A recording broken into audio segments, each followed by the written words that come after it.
So I think apparently while we were still caught up in the Bloodcraft mirror matchup, JaZe and they've already played their first match here. Oh, JaZe okay. is up 1-0. So we're gonna be jumping in kind of in the middle of the thing.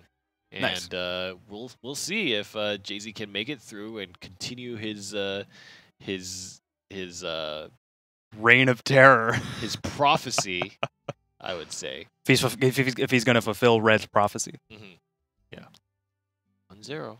Interesting. I'd love to see Bloodcraft show up this game. There it is. Ooh, Unlucker. And Unlucker is kind of a big name as well. From the Shadow Nexus, kind of his teammate has fallen already, right? Right. Limits has just recently been slain by Omega. Mm-hmm. Now Unlucker is representing Shadow Nexus here, and we'll see if he can make a run for the semifinals placement. But he's a game down. Starting a little bit on the back foot. We'll see how Unlucker can come back from this. It's gonna be the Shadow Reaper in the opening hand for Unlucker. A card that, I mean, I love seeing double Shadow Reapers. I love seeing double Shadow Reapers. It's just absolutely killer combo. If you can already get like the 1-drop and then the 2-drop, and then on turn 4 you're able to get both of them on the field at the same time, evolve, I mean, that's absolutely crucial. Yeah, there it is. After a lot of deliberation, 1 card to mulligan and gets a Cerberus for it, which is actually a really strong card.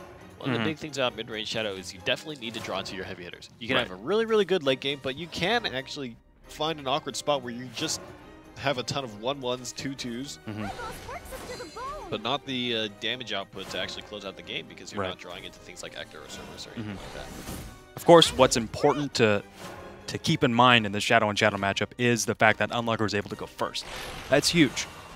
And I think he's got the curve in his hand available to really take advantage of that. He's going to have possibly a Soul Squasher and a Shadow Reaper next turn if he wants to play perfectly on curve with 2 2-drops. Of course, that's half your hand, a little less than half your hand. It could possibly be just that. Shadow Reaper comes down. And if you're able to trade your own Chimera into another Chimera, I mean, you get the 2 skeletons, but your opponent gets them as well, and you could buff up the Shadow Reaper as well, but he's just going to go for that 1 point of face damage, getting the bleed, starting the bleed out, and forcing JaZe to kind of make the decision if he wants to be the one to get rid of those cards as well. Early turn, plus the Shadow Reaper, and none in sight for JaZe, puts Unlucker in a fairly good early game spot. JaZe has the Catacomb right here on turn 4. He could be getting 3 skeletons out of that Chimera. That could be big. Evolving and trading into the Soul Squasher. Don't really like that play, but that might be all he's got unless he just wants to play the Intendant of Night, evolve, and call it a day. We'll see. Lots of deliberation here, and these players are playing very carefully, of course, in the last day of the playoffs where lots of money is on the line. They really want to make sure they're thinking through all their decisions and kind of getting any kind of little hints as to what is in hand for their opponents. Yep, and knowing that JaZe, he's got the Cerberus in his hand for next turn, so he's got the aggressive options to really push forward if he wants to just go for as much damage as he can. And I think he might be doing that, ensuring that he's going to have a lot of skeletons on the board next turn no matter what. Either if Unlucker decides to ignore the Chimeras and go for face, which he might, considering he just drew into a Phantom Howl himself, or he could want to maybe build up the shadows himself. He's got the Grimnir, so that's a bit of war to kind of stem some damage that JaZe is going to be pulling out. Yeah. I would say that that would be a wise choice. Just in the sense that the ward will help make it that much harder to remove the Shadow Reaper. Right. Because it necessitates you killing the ward. Right. If you kill a ward, then Shadow Reaper buffs up 1.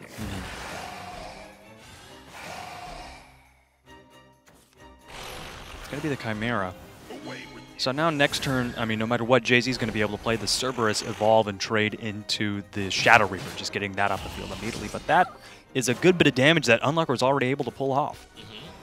16th health. Ooh, Ector is in hand. Cerberus and Ector and a Phantom Howl. There's definitely options available for JaZe. The only thing remaining is Shadows. Right. He's got the Bone Chimera and Catacombs as well. So he's hopefully, I mean, he doesn't have a Death's Breath or anything. So, I mean, that's one option that you're not going to have to build up those Shadows.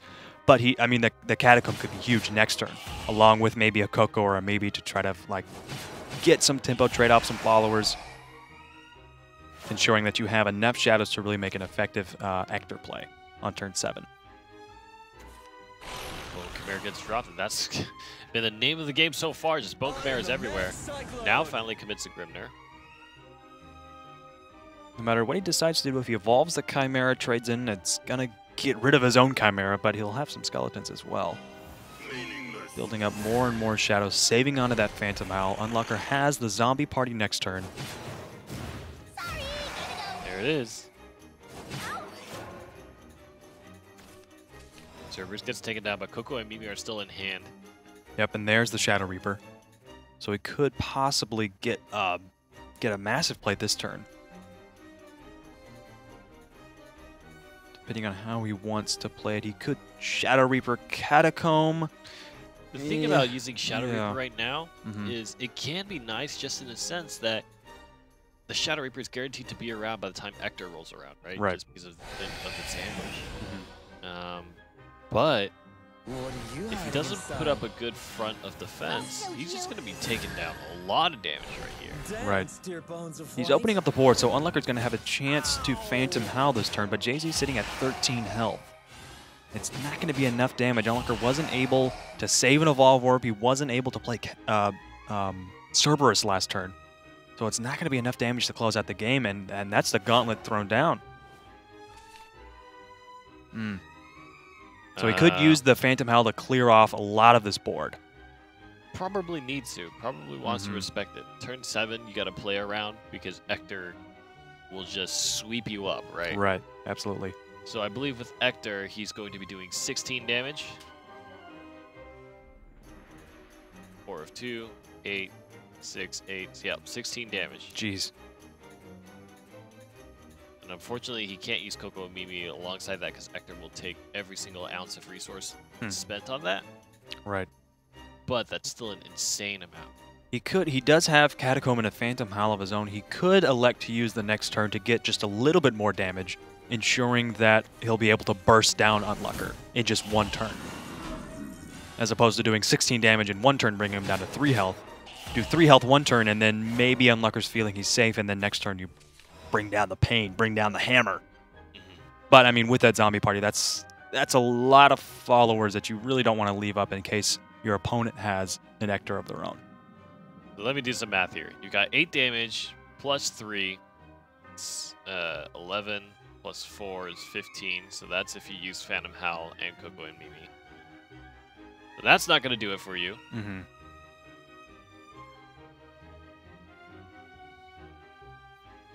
I think perhaps Ector is still the turn here.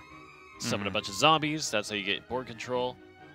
Get the increased damage. Allows you to swing with Catacomb and Reaper to face for a significant amount. You trade your zombies into the other zombies, getting the Reaper even stronger.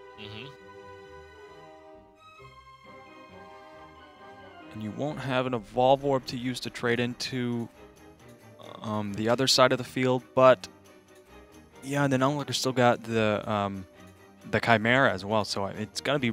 I don't think he's gonna be able to completely clear off the whole side of the field unless he commits all his resources to all of those followers. Even if he does play the Ector. This is an important turn for JaZe. He decides to take action. This head can't be taken. I think that's such an important turn to take. The order of operations there. Right. Throwing away his Catacomb first to get the extra rush.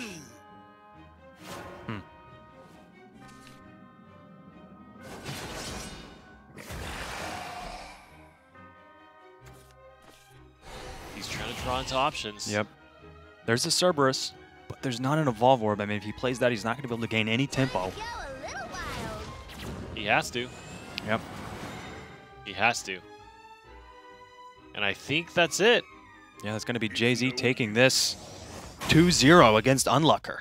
JaZe with the clutch draw into the Shadow Reaper and then the Ector to follow up. And we were talking about that setup, right? If you play the Shadow Reaper on turn 6, you're basically guaranteed to have that Shadow Reaper benefit from the Ector. And we saw that. He traded Catacomb in, got that +1. Had the Skeleton, traded that in. Put down the Ector, had the Zombie, traded that in. Yeah, Shadow Reaper on turn 6 is so formidable, even in a Dragon matchup. If you can evolve it that turn, leaving it with 3 defense, it's not going to be destroyed by Breath of the Salamander. And in the Shadow on Shadow matchup, it's even more crucial because there's no way that the Shadow deck has to deal with that. They don't have the tools to destroy an untargetable follower. And I think that's very rare in the game just in general, right? Being able to destroy or banish an untargeted follower is definitely far and few in between. But JaZe made it happen, and Unlucker gets knocked out of the tournament.